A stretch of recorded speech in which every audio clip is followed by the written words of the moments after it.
আসসালামু আলাইকুম। পদ্মজা উপন্যাসের ৬ নম্বর পর্ব। বিকেলে হাজেরা আসলো, সবুর মিয়ার স্ত্রী। সবুর দিনরাত গাঁজা খেয়ে পড়ে থাকে, বউ বাচ্চাদের খোঁজ রাখে না। হাজেরা এর বাড়ি ওর বাড়ি এটা ওটা চেয়ে নেয়, এরপর 2 বাচ্চা নিয়ে খায়। পদ্মজার খুব মায়া হয় হাজেরার প্রতি।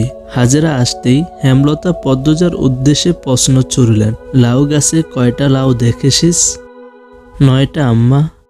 পূর্ণা কই? ওরে বল 2টা লাউ হাজেরাকে দিয়ে দিতে, কাঁচা মরিচও দিতে বলবি। পদ্মজার মুখে কালো আদার নেমে আসে। হেমলতা পদ্মজার মুখ দেখে বুঝতে পারেন পূর্ণা বাড়িতে নেই, টিভি দেখতে গেছে, তাই না? পদ্মজাকে দ্বিধাগ্রস্ত হতে দেখা গেল। বিভ্রান্তভাবে বলল, আম্মা আমাকে বলে গেছে তুই ওর অভিভাবক।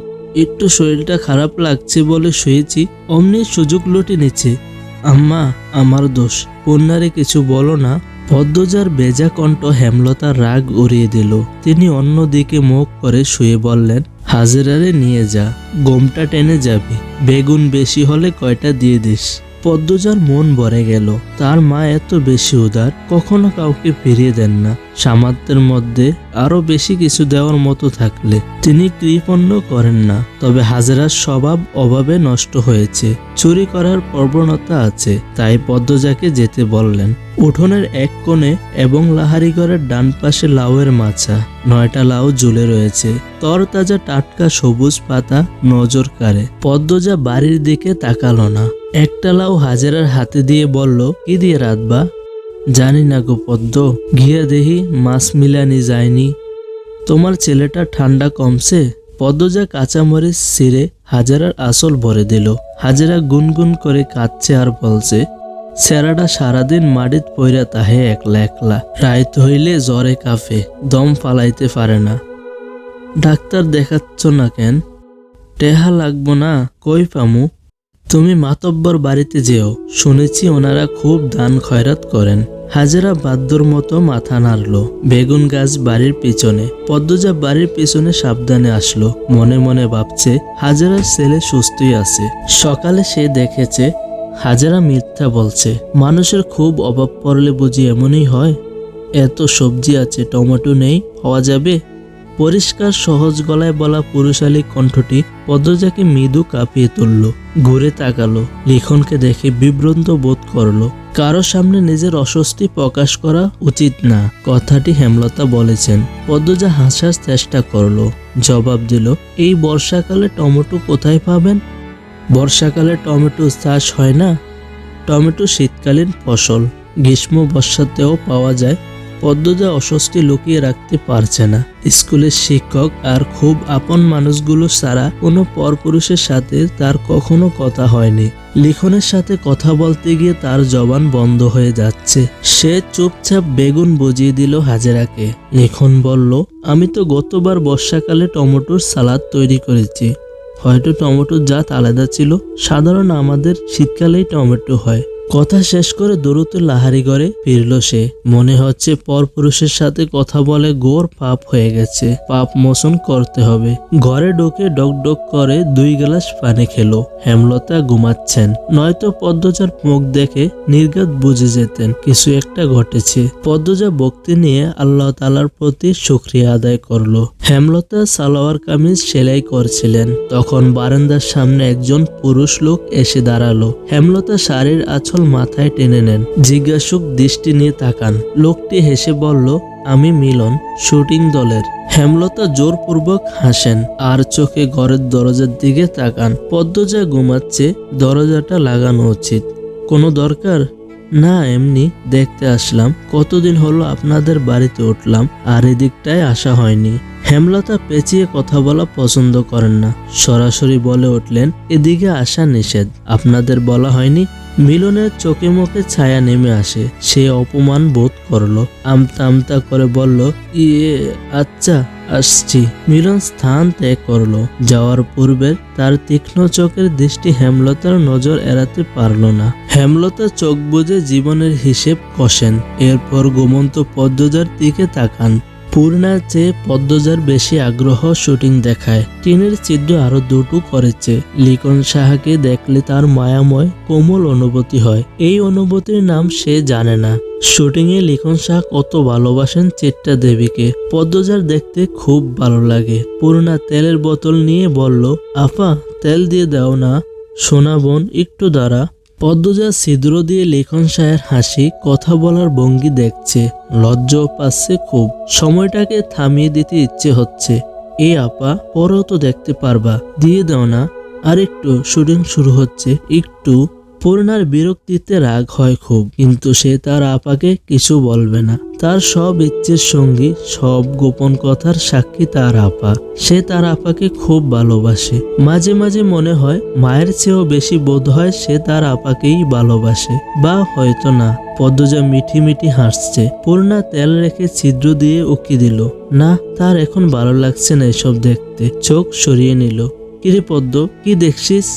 হেমলতার কণ্ঠ শুনে পদ্মজা চমকে উঠল, আরক্ত হয়ে উঠল। ডাকাতি করতে গিয়ে বাড়ির মালিকের কাছে ধরা পড়লে যেমন অনুভূতি হয়, তেমন অনুভূতি হচ্ছে পদ্মজার, বা আরো ভয়ঙ্কর অনুভূতি। হেমলতার দৃষ্টি টিনের ছিদ্রে গেল।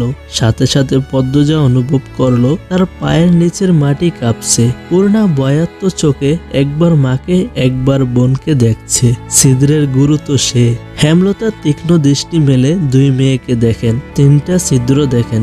এরপর দৃষ্টি শীতল করে বললেন, শুটিং দেখেছিলি? পদ্মজা বাদ্যের মতো মাথা জাকালো। হেমলতার রাগ হলো না। তিনি চৌকিতে বসে প্রশ্ন ছুড়লেন, ছিদ্রের বুদ্ধি পূর্ণার? প্রশ্নটা শুনে পূর্ণার গলা শুকিয়ে আসলো। এক ফোঁটা পানি দরকার, নয়তো দম বেরিয়ে যাবে। পদ্মজা চকিতে চোখ তুলে তাকালো। অসহায় কণ্ঠে বলল, আম্মা আর হবে না। পূর্ণাকে কিছু বলো না, ওর দোষ নাই। আমি। হেমলতা পদ্মজাকে কথা শেষ করতে দিলেন না। প্রেমাকে ডেকে জিজ্ঞাসা করলেন, প্রেমা, তোর আব্বা কই? উঠানে। গিয়ে বল আমি ডাকছি। প্রেমা ছুটে গেল, আবার ছুটে আসলো। হেমলতা বারান্দা পার হয়ে চুলার দিকে এগোলেন। তখন মোর্শেদ আসলেন। কি হয়েছে? ডাকো কেরে? লাহারি ঘরে একটা জানালা করে দাও, মেয়েদের চৌকির পাশে। কাঠ আছে মুরগির খোপের কাছে। কি জন্য? আমি চাইছি তাই। না পারলে বলো, অন্য কাউকে ডাকবো। তেরা কথা কন স্যার। আমার তোমার সাথে ভালো করে কথা বলতে ভালো লাগে না। লাগবে কেরে? তোমার তো আমারে পছন্দ না। তোমার পছন্দ বিলাই চোখা বেটা চেরারে। অহেতুক কথা বলো না। মাসের পর মাস কোথায় থাকো তা আমার অজানা নয়। রোগে দললেই লতার কথা মনে পড়ে। মোর্শেদ মিনিট খানেক রাগ নিয়ে তাকিয়ে থাকলেন। মোর্শেদ ঘণ্টাখানেক সময় নিয়ে 2 ফুট উচ্চতার জানলা করলেন। পদ্মজা, পূর্ণা হতবাক, সেই সাথে খুশি। হেমলতা ছোট পর্দা টানিয়ে দেন। রুম থেকে বাহির দেখা যায়, কিন্তু জানালার ওপাশে কে আছে বাইরে থেকে দেখা যায় না। সন্ধ্যা মুহূর্তের শুটিং শুরু হয়। পদ্মজা, পূর্ণা, প্রেমা চৌকিতে বসলো চিরা নিয়ে। তাদের চোখে মুখে খুশির ঝিলিক। হেমলতা তা দেখে মৃদু হাসলেন। বড় মেয়ে দুটো কখনো মুখ ফুটে শখ আহ্লাদের কথা বলে না। না বলা সত্ত্বেও অনেকবার 2 বোনের ইচ্ছে পূরণ করেছেন তিনি। আর কিছু ইচ্ছে বুঝতে পারলেও পূরণের সামর্থ্য হয়নি হেমলতার। হেমলতা ঘরের বাইরে যেতেই পূর্ণা বলল, আমাদের মায়ের মতো সেরা মা আর কেউ না, তাই না আফা? মায়ের মতো কেউ হয় না। সবার কাছে সবার মা সেরা। আমাদের মা আমাদের কাছে সেরা। লাবণ্যর মা লাবণ্য আর ওর ভাইদের কাছে সেরা। মনিরের মা মনিরের কাছে সেরা।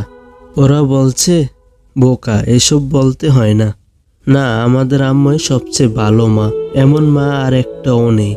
হেমলতার কানে প্রতিটি কথা আসে। পূর্ণা সবার অনুভূতি অনুভব করতে জানে না। পদ্মজা জানে। আমাদের আম্মা সত্যি সেরা, আলাদা। পদ্মজা হেসে বলল। পূর্ণা জানলার বাইরে চোখ রেখে প্রশ্ন করলো, আপা চিত্রা দিদিরে কেমন লাগে? পদ্মজা চিত্রার দিকে তাকালো। সাইরঙ্গা শাড়ি পরা, হাতে কালো রঙের ঘড়ি, ফুলহাতা ব্লাউজ, শালীন তবে সর্বাঙ্গে আধুনিকতার ছোঁয়া। নাকে সাদা পাথরের নাকফুল, লম্বা চুল বেনি করে রেখেছে। মুখে খুব মায়া, স্নিগ্ধ একটা মুখ, যেন শরতের শুভ্র এক টুকরো মেঘ। পদ্মজা বলল, আমার দেখা দ্বিতীয় সুন্দর মেয়ে মানুষ চিত্রা দিদি। পূর্ণা আগ্রহ নিয়ে জানতে চাইল, প্রথম কে? পদ্মজা কণ্ঠ খাদে নামিয়ে মোহময় কণ্ঠে বলল, আমাদের আম্মা। হেমলতার বুক শীতল স্নিগ্ধ কমল অনুভূতিতে চেয়ে গেল। পদ্মজা এত সুন্দর করে আমাদের আম্মা বলেছে। হেমলতা প্রথম শুনলেন তিনি সুন্দর। ভুবন মোহিনীর উপসীর মুখে শুনলেন। এই আনন্দ কোথায় রাখবেন তিনি? কেন ছেলে মানুষই অনুভূতিতে তলিয়ে যাচ্ছেন তিনি? প্রেমা অবাক স্বরে বলল, আম্মা তো কালো, চিত্রা দিদির চেয়েও সুন্দর কিভাবে? এভাবে বলছিস কেন প্রেমা? তুই ফর্সা হয়ে গেছিস বলে কালোকে ভালো মনে হয় না? পূর্ণা গম গম করে উঠল। প্রেমা ভয় পেল। পদ্মজা বলল, পূর্ণা বকছিস কেন? প্রেমা কত ছোট, ও কি সুন্দরের গভীরতা বুঝে? ও খালি চোখে ফর্সা কালোর তফাৎ দেখে। সুন্দরের গভীরতা তো আমিও বুঝি না। পূর্ণার কণ্ঠ ভারী নিষ্পাপ শোনালো। পদ্মজা এদিক ওদিক তাকিয়ে দেখলো হেমলতার উপস্থিতি। এরপর বলল, আম্মার রং কালো, কিন্তু সৌন্দর্যের কমতি নেই। আম্মাকে কখনো এক মনে দেখিস, বুঝবি। আমাদের আম্মার চোখ দুটি গভীর, বড় বড়, পাতলা মিশ্রণ ঠোঁট। আম্মার ঘন চুলের খোপায় এক আকাশ কালো মেঘ। আম্মার শাড়ির কুচির বাজে অভিজাত্য লুকোনো। আম্মা যখন তীক্ষ্ণ চোখে আমাদের দিকে তাকান, বিরাট বড় রাজত্বের রানী তার পূর্বপুরুষের ক্ষমতা প্রকাশ করছেন তীক্ষ্ণ দৃষ্টি নিয়ে। এত কিছু থাকা সত্ত্বেও কি আম্মা আমাদের দেখা প্রথম সুন্দর মানুষ হতে পারেন না? পদ্মজার প্রতিটি কথা পূর্ণার উপর ভীষণ প্রভাব ফেলল। প্রেমা চোখ পিট পিট করে কিছু ভাবছে। পূর্ণা বলল, হতে পারে। কাল থেকে আমি আম্মাকে দেখব মন দিয়ে। আমিও। প্রেমা পূর্ণার দলে ঢুকলো। হেমলতার চোখ বেয়ে দুপুটু জল গড়িয়ে পড়ল। এই কালো রঙের জন্য ছোট থেকে সমাজের তুচ্ছ তাচ্ছিল্য হয়ে এসেছেন। কত লুকিয়ে কাদা হয়েছে, কত করে চাওয়া হয়েছে কেউ সুন্দর বলুক, কিন্তু সেই কপাল কখনো হয়নি। আর আজ এই বয়সে এসে শুনলেন তিনি কুৎসিত নন, তার মাঝেও সৌন্দর্য আছে। জন্মদাত্রী মা কালো রঙের জন্য গরম চামচ দিয়ে পোড়া দাগ করেছিলেন গাড়ে, আর গর্ভের সন্তান আজ সেই অনুচিত কাজের জবাব দিল। আল্লাহর সৃষ্টি কেউ অসুন্দর নয়, সবার মধ্যে সৌন্দর্য আছে, যা ধরা পড়ে শুধুমাত্র সুন্দর একজোড়া চোখে। নিশুতি রাত, চারদিকে ঝিঝি পোকার ডাক। হেমলতা চোখ খোলেন, হুট করে ঘুমটা ভেঙে গেল। ষষ্ঠ ইন্দ্রিয় ইঙ্গিত করেছে কোনো ষড়যন্ত্রের। লাহারি ঘরের ডান পাশে দুজোড়া পায়ের আওয়াজ। হেমলতার বুক কেঁপে উঠল। তিনি দ্রুত উঠে বসেন। দুই চোখের মাঝের পর্দা সরিয়ে দেখেন পদ্মজার অবস্থান। পদ্মজাকে ঘুমাতে দেখে আটকে যাওয়া নিঃশ্বাস ছাড়েন। পায়ের আওয়াজ একদম পাশে শোনা যাচ্ছে। হেমলতা তীক্ষ্ণ দৃষ্টি নিয়ে ডান পাশে তাকান। গাঢ় অন্ধকার ছাড়া কিছু দেখা যাচ্ছে না, তবুও তিনি তাকিয়ে আছেন। দৃষ্টি দেখে মনে হচ্ছে অদৃশ্য গোপন শত্রুকে তিনি দেখতে পাচ্ছেন। কে ওখানে? হেমলতার জাজালো কণ্ঠে পায়ের আওয়াজ থেমে গেল।